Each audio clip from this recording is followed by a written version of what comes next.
Have you ever been there? I mean, really. You try to help, you do the thing you think you're supposed to do, and then, just moments later, you watch your partner redoing your work right in front of your eyes. It is such a uniquely frustrating feeling, right?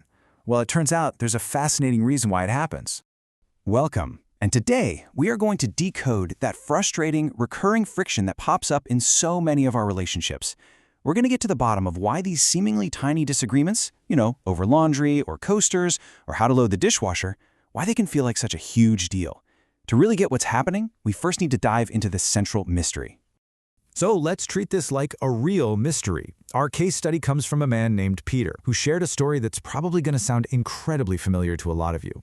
He was just trying to figure out what is really going on here. And this pattern, it just keeps showing up. Peter folds the laundry, his wife immediately refolds it.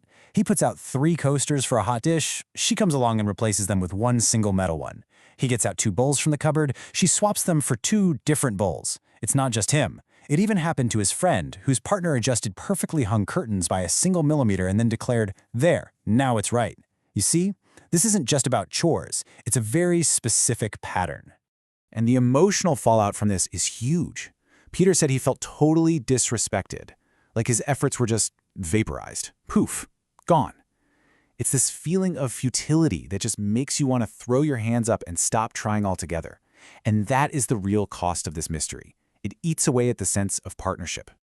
So what is the deal here? Is this a deliberate sign of disrespect? Is it some kind of personal attack? Or is there a hidden systemic reason for all this that we just can't see on the surface?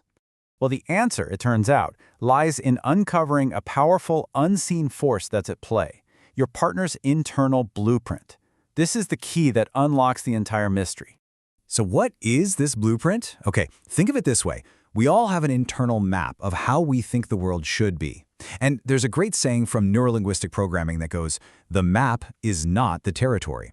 We react to our map, not to reality itself. So when your partner looks at the folded laundry, they aren't just seeing clothes. No, they are comparing what's right in front of them to a very detailed picture in their head of how their laundry is supposed to look.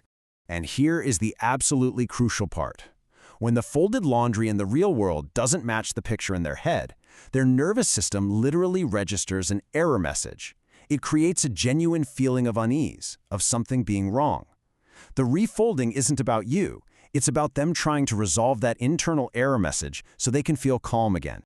This also explains that 1 millimeter curtain adjustment. I mean, it seems absurd, right? But that tiny, functionally useless change is an act of what's called systemic ownership. It's like an unconscious way of putting their signature on the home, of marking it as their own, to make it feel safe and aligned with their internal sense of order.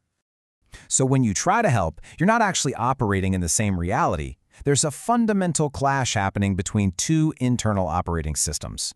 Let me show you what that looks like.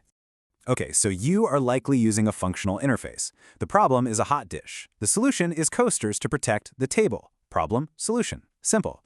But your partner is using a blueprint interface. For them, the problem isn't the hot dish, it's that your coasters are disrupting the mental picture they have of the table. So their solution is to replace them to restore that picture. You're solving 2 completely different problems. This table just makes the difference crystal clear, doesn't it?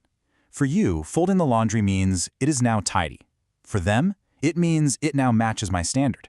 You place coasters so the table is protected. They replace them so the table now looks right. It's the exact same task, just viewed through 2 completely different lenses. Okay, so we've diagnosed the problem. We get it. Now for the most important part, the solution. How do we move from this constant friction to a state of, well, coherence? It's going to require a new set of tools. The source material gives us this really powerful way of thinking about it. You are the architect of your own life. This isn't about being a victim of some frustrating pattern.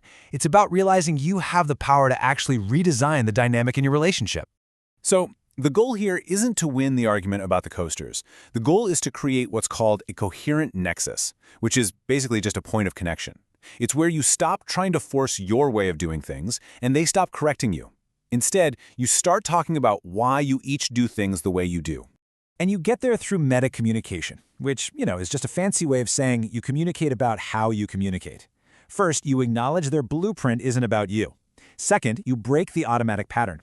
And third, you calmly express how their actions make you feel without any blame. Let's look at a concrete, word-for-word example of how to break the pattern. Instead of just folding the laundry and waiting for the inevitable refold, you ask this beforehand. This question does 3 brilliant things at once. It shows you want to help, it acknowledges their blueprint, your specific way, and it reframes the whole task around what is actually helpful to them. It moves you from conflict to collaboration. It's a game changer.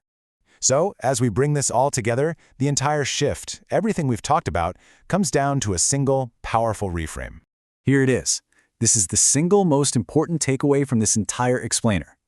What feels like a personal attack, what feels like disrespect, is almost always just an impersonal clash of internal systems. Once you can truly see it this way, I promise, everything changes. And the benefits of making this shift, they are immense.